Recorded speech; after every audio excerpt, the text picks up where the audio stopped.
அரசியலமைப்பின்படி ஒவ்வொரு மாநிலத்திற்கும் ஒரு ஆளுநர் நியமிக்கப்படுகிறார்.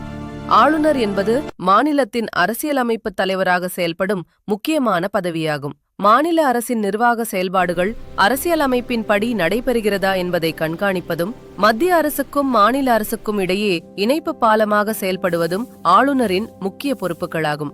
சமீபத்தில் தமிழ்நாட்டின் ஆளுநர் பதவியில் முக்கியமான மாற்றம் ஏற்பட்டுள்ளது. தமிழ்நாடு ஆளுநராக பணியாற்றி வந்த ஆர்.என். ரவி அவர்கள் தற்போது மேற்கு வங்கத்தின் ஆளுநராக மாற்றப்பட்டுள்ளார். இது மத்திய அரசின் நிர்வாக மாற்ற நடவடிக்கையின் ஒரு பகுதியாக அறிவிக்கப்பட்டுள்ளது.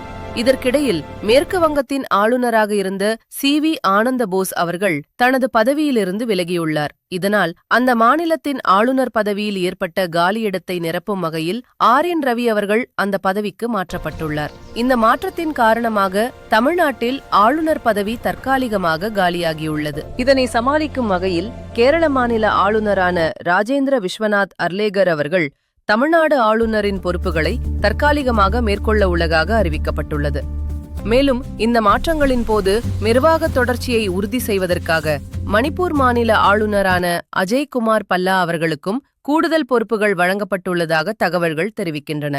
இது மத்திய அரசின் நிர்வாக ஒழுங்கை பேணும் முயற்சியாக பார்க்கப்படுகிறது. ஆர்.என். ரவி அவர்கள் 2021ஆம் ஆண்டு செப்டம்பர் 18ஆம் தேதி முதல் தமிழ்நாட்டின் ஆளுநராக பணியாற்றி வந்தார்.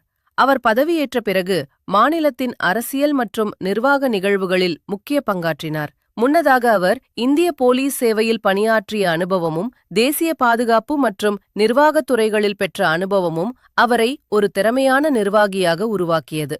தமிழ்நாட்டில் அவர் பணியாற்றிய காலத்தில் பல்வேறு அரசியல் மற்றும் நிர்வாக விவகாரங்களில் முக்கியமான முடிவுகள் மற்றும் ஆலோசனைகள் இடம்பெற்றன. இப்போது அவர் மேற்கு வங்க மாநிலத்தின் ஆளுநராக மாற்றப்பட்டிருப்பது அந்த மாநிலத்தின் நிர்வாகத்திலும் அரசியல் அமைப்பிலும் புதிய மாற்றத்தை ஏற்படுத்தும் என்று எதிர்பார்க்கப்படுகிறது.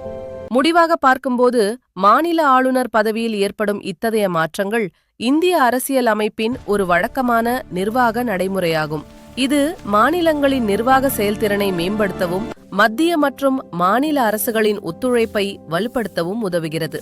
இது போன்ற தகவல்களை அறிய இணைந்திருங்கள் புதியுகத்துடன்.